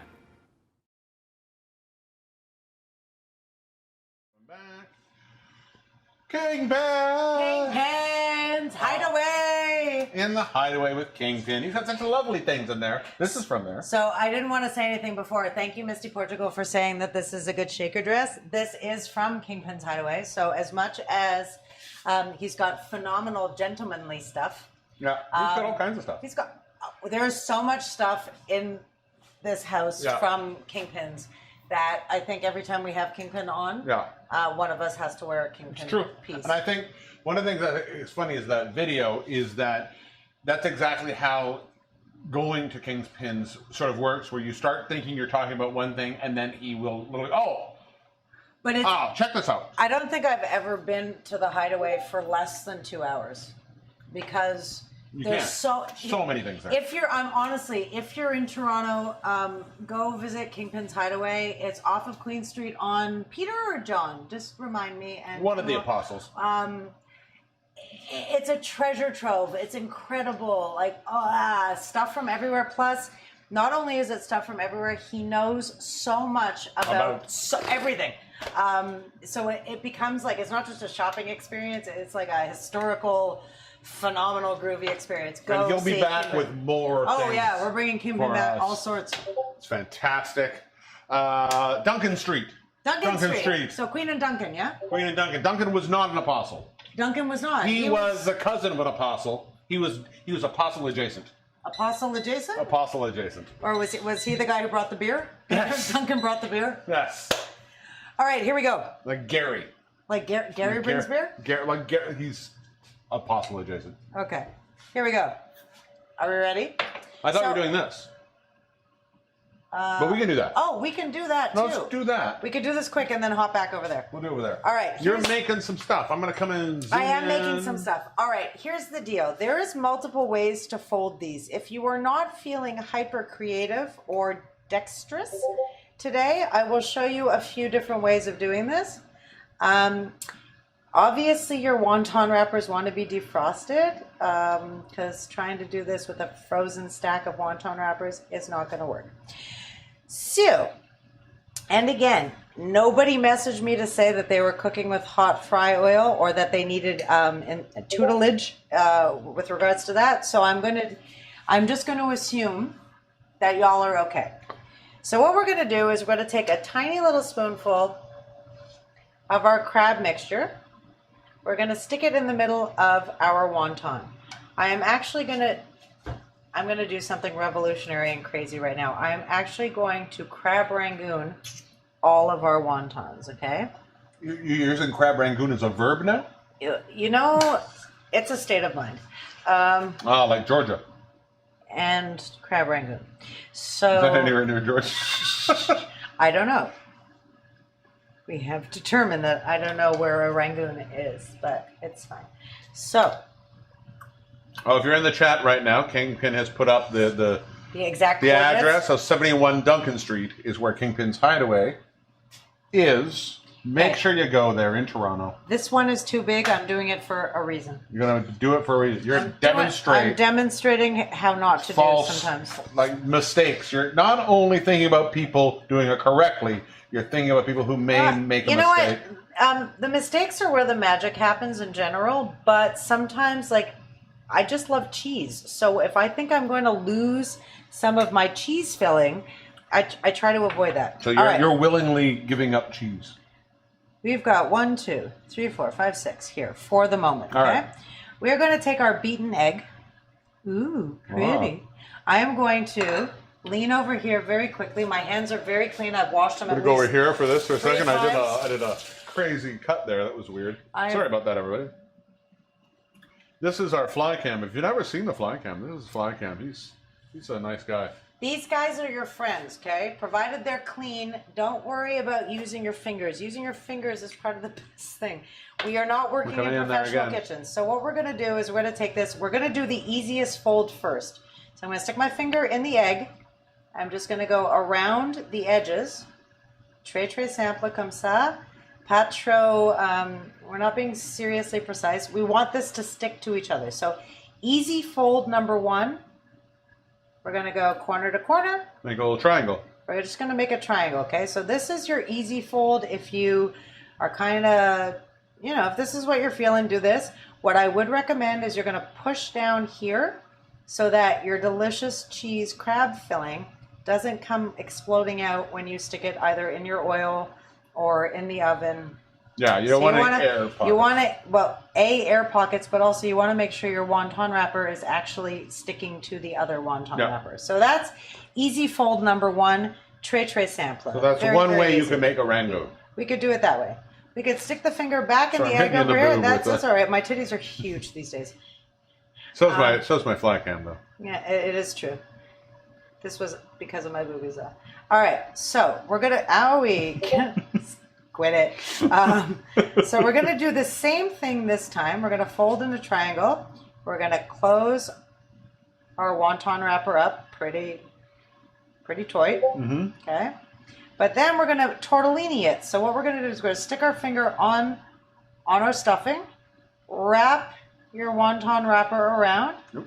Geld. It's like it's like a wedding ring. Yeah. Of crabby goodness. It's a navel though. It's meant to be a navel. It's a navel, or like I said. No, but tortellini is based around the navel. All right, but this one is a fancy edible wedding ring, so shushy. All right. I've had booze. Alicia has asked if we can mention how to cook in hot oil. Perfect. You want to get your oil up to about 350 degrees. You want to, I'm assuming, especially because I know who I'm talking to, that there is a thermometer in your house, so you want to dip that thermometer into the oil and make sure it's at about 350. Yeah. You want to be specific because especially oil gets to a point and it'll keep getting hotter. First of all, it'll keep getting hotter, but also if it's not hot enough, what's going to happen is you're just going to get like floopy, greasy stuff, and you don't want, you know what I mean? Like you're going to get that like that of grease. So you want it nice and hot. You also want to be careful because the other night when I was doing my trial on this, were you doing another special I'm doing fold? One special fold extra. Okay. I got the oil right in my eye. It is not fun. So please be careful if you're frying with hot oil. What we're going to do for the most fancy of the folds, guys, is we're going to pinch this corner. Yep. We are going to pinch the opposite corner.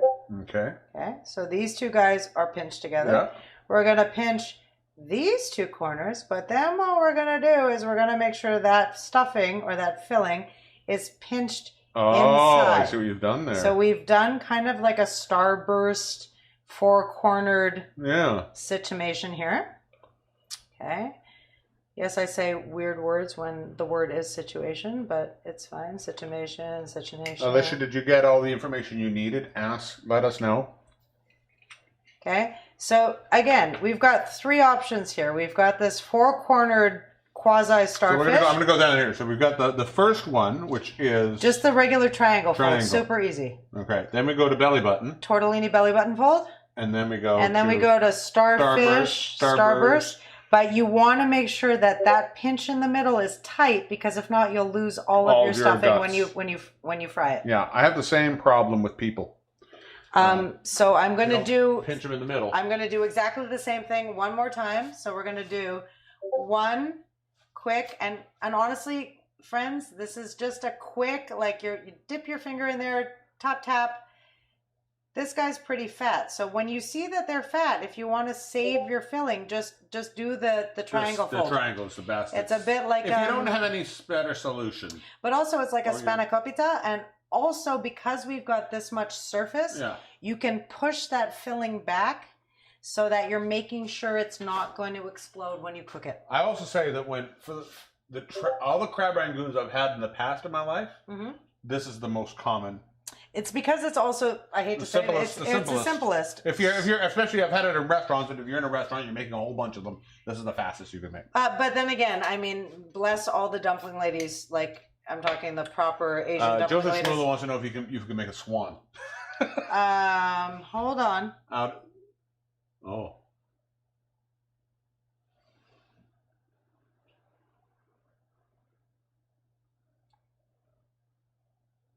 I'm thinking of Sadako and her 1,000 paper cranes. I don't know if anybody but my mother or maybe Alicia would remember that, but... It's a pretty common thing. Is it? We do know. The answer is no. Hold on. I mean, it's not... I'd say it's more... It's not terrible. It's more duck-like, but it's definitely poultry. I'm not an artiste. No, it's definitely pretty poultry. well. I think it's as much of a bird as my orange peels were earlier. No, your orange peels were actually really good. Okay, so last one. Here we go. Now, if you are frying these in oil, groovy, get your oil up to 350. How hot is this? That's the air fryer? The air fryer is at 200. So we preheated it to 200. Now, here's why I love the air fryer. Phillips, please give us a sponsorship. I'm with her. The air fryer is amazing because we'll take the Instapot one. I don't care, but the Philips air fryer has been my go-to. It's a gorgeous machine. It's a really shushy. I'm sorry. So this is technically all you need. You don't really need more oil. You don't whatever. But the thing with wontons is traditionally they are supposed to be fried in oil. So if we're going to stick them in the air fryer, what I am going to do is take this finger back in there and just give it a quick egg wash. Nothing's like, that's it. That's all you need? Tiny itty bitty, just to keep it moist. On the outside, so when that super hot air hits it, it's not just drying dry dough basically. So if that's set up, can you make sure it's still going? Yeah, it's still going. Can you fly cam the air fryer, please? Can I fly cam the air fryer? Yeah, no, maybe in case people don't know what an air fryer is. Sure. Let's we'll go over to the air cam. Let's go to the air fryer. Air fryer. If you haven't seen it before, this is the Philips air fryer. It looks it's just an induction oven where you open it up and there it is. Give me 1 second. Oh. And we're gonna give it. This is how much oil you need. Are you ready? Everybody. Open it up. There you go. That's it. There's the oil. Now I'm gonna just take this basket over here. Take that out. Pause that. Pause that. I am gonna throw these 6 little Rangoons in here. Again, if you're using fry oil, you want to take them out with a slotted spoon, like a metal slotted spoon, so you're not taking all the oil with you. If you are a heart healthy person, diabetes, any of this, I promise you this is the best kitchen appliance you could buy. We make Brussels sprouts in here. We make homemade French fries with a teaspoon of oil. So we're going to do this. What I like is we do chicken wing. 3, 4, 5 minutes Oh. at 200. There we go. 5 minutes to 200. We make chicken wings in that, and I find it's some of my favorite chicken wings. Because they're not greasy. And what I love is you put no oil, other than coat a little bit to toss the chicken wings in. Well, you do. I don't even use oil. But I use a teaspoon of oil, and the amount of oil that comes out is about two or three tablespoons, and that's the oil just coming right out of the chicken wings. Well, what I find interesting too is even if you bake, like somebody said earlier, can you bake this? Why I love the air fryer as opposed to baking things in the oven is because it's in that basket. Yeah. As it's cooking, chicken wings is a great example. The natural fat that's in the chicken wings is dripping, and it's not sitting in a pan. It's actually collecting in the bottom. So you're actually cooking off tons of the fat, getting all of that super juicy crispiness. It is honestly, like, if I had to vote for my kitchen appliance of the century, it would be the air fryer. Air fryer. Speaking of a kitchen appliance, yes. It's time to go back. I'm gonna hand you one of these. You're calling him a kitchen appliance? No, I don't think I'm that's sure fair. that he has some. Is what I'm saying. I'm sure he has a few. Oh, we're gonna go about 2 minutes over, I think. Tonight. Oh, we're gonna, because of the technical glitches, we're gonna go a little bit over. But you just get more bang for your buck. But we want to make sure you get a full 2 hours. Always. And just like a bar, if a bar started its sank set late, it'd stay open a little longer. No, they wouldn't, but we will. A good bar would. He has been making shots all day. Shots. He's going to turn up here with tons of JELL-O JELL-O shots. To go back to him. We don't know if he can hear us, but we're hoping he can. Chef Duy-An? It's time to go back to see Chef Duy-An. Chef Duy-An, are you there? Magically appear again. Hey, hello. Okay. Whoops. Hang You on. sound great. I'm gonna just quickly adjust you. Oh, there you are. I see We you. can see you, monster. but we can unfortunately, I was going to move you Oh, over wait. I'm going to into back out of the shot the for 1 second. AirPod. There you are. How are you, Chef Duy-An? Hi, Chef Duy-An. Chef I'm here. Duy-An? Yeah, I can hear you, Shana. You mean El Diablo? We literally can't hear. Hang on a second. I'm going to just quickly. Oh, that's what I'm going to do. You know what's funny, There Duy-An? we If I tried to dox you, it'd still be Duy-An. So, you know, you need another name. No, It's fair. It's fair. I'm the undoxable. The All right. undoxable Chef Duy-An. The undoubtable Chef Duy-An. I love that. What's going on? How are our shots? Shots. The shots are ready. Freezer is working very well, so I'm very happy about that. And yeah, we have about 20 of them. 40. 40. That's enough to get If you know where we live. sort of drunk. We do. Yeah, tastes like bad decision. Excellent. I think every JELL-O shot tastes like a bad decision, but a delicious bad decision. But sometimes bad decisions taste so good. It's true. Chef Duy-An, it's still a good decision to have you here. Thank you. It was a Also, you pleasure. look phenomenal You guys in next- a hair flower. Thank you. I will. Amazing, Stir Crazies, the amazing Chef Duy-An. Thank you, Chef Duy-An. Yay!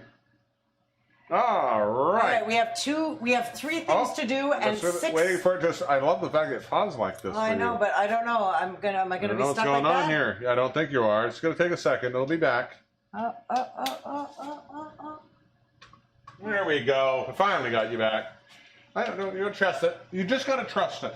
I don't trust it these days. I trust you, and because it keeps letting you down, that's why I don't trust it. I know, but I will never let you down. I know you won't.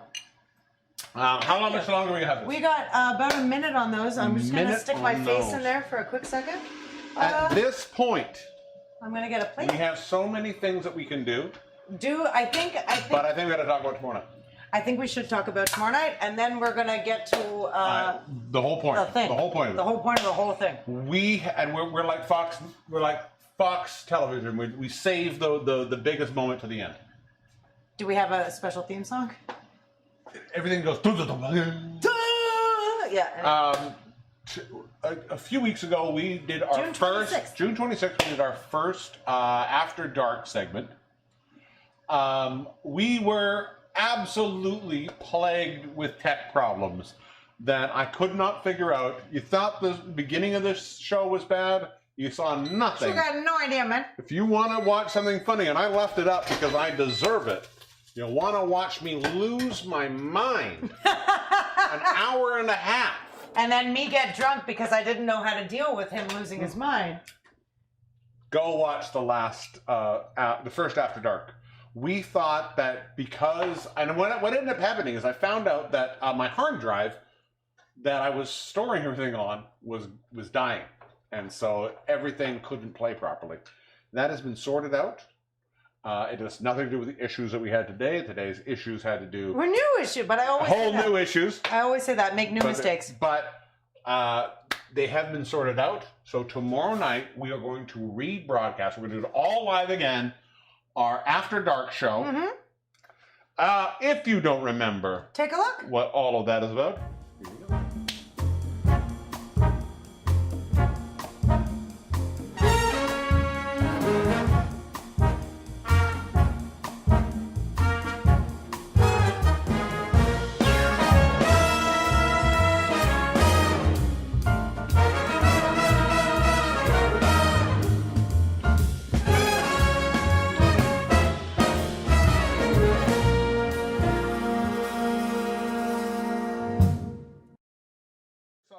You always try and eat them too soon. Always. That's our Stir Crazy show. If you're not familiar, I know you hurt yourself. You literally tried to eat these things right out of the air fryer.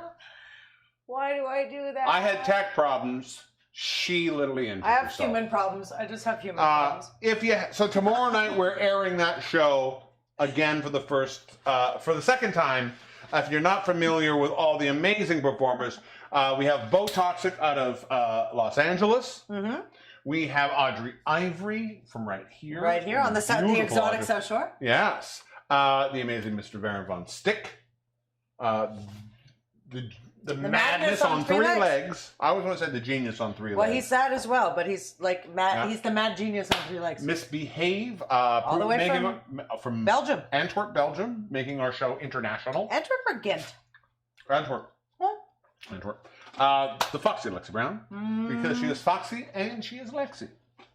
And Lulu the Duchess derrière. The stripping sensation from the Mohawk Nation. An incredible cast. We also have some surprises. We have a few surprises. We have some stuff that you saw, and we promised you a couple things that you didn't see on the last show. And so there will be a couple of brand new things. New and improved, less meltdowns, less. Oh, I don't know about that. I was going to say maybe less drunk. You might have a meltdown. I might get drunk anyway, but you know what? Join us. It'll be fun. It'll be new. It'll be different, and Shabbat Shalom and stuff. Shalom. Your crab Rangoon are done. They're really hot. Careful. They're really hot? I took one for the team. I got a splooch of crab Rangoon in my face. Oh, they're good though. Yeah, very good. I love them. What? That was not any words. What are you doing? Oh, you want to fly cam? Just for a second. All right. I'll fly cam. I just want to show people the difference.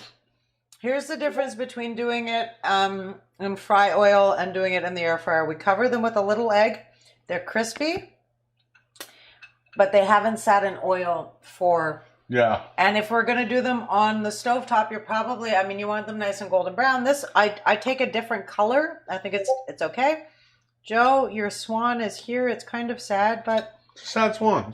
It's a little broken swan. Caca. It's still swan-ash. So that is...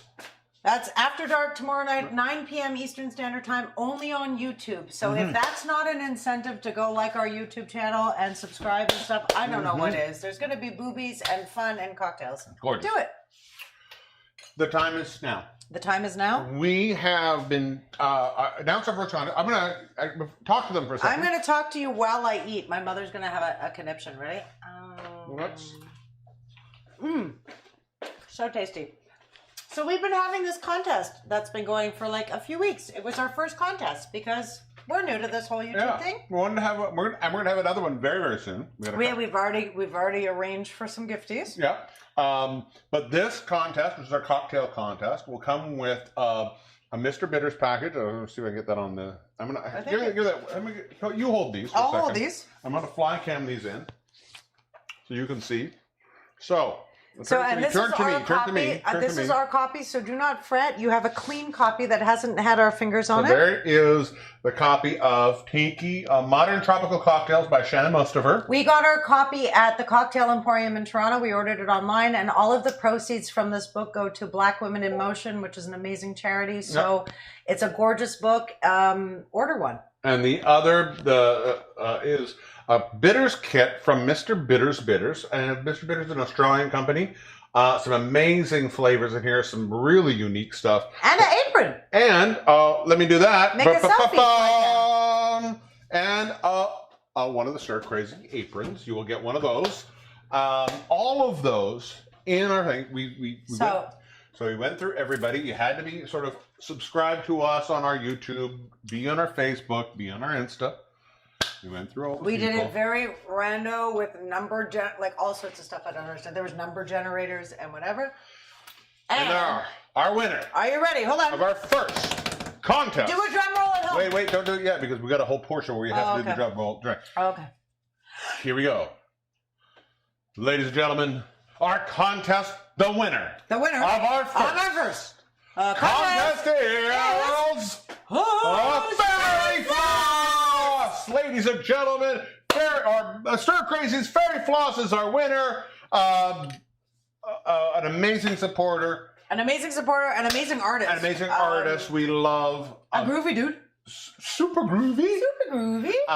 So, Fairy, get a hold of us. We will make sure. We'll get a hold of you, Fairy. You don't need to work at all. I'm trying to do what you need. We have an amazing prize package for you. Thank you very much to everybody who entered. We'll be doing more contests. Content will be a regular portion of this. There will be a regular portion of this.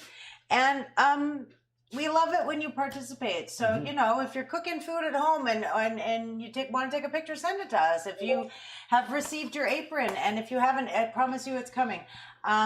Take pictures, you know, blah, blah, blah, blah. Tell your friends. I mean, we're here, and the general outside scares me a lot these days. So we'll be inside for a while. So keep cooking with us. Yep. Keep drinking with us. Keep winning with us.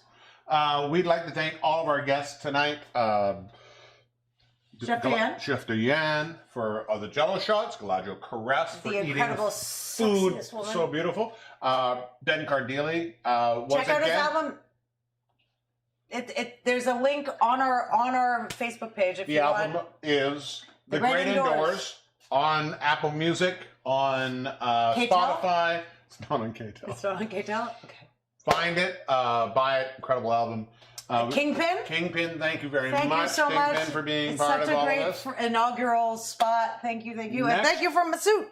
And I think next week, very, very appropriately because of what is going to happen this week, will be the Hangover Show. Our Hangover Show, which we're calling the Hangover episode.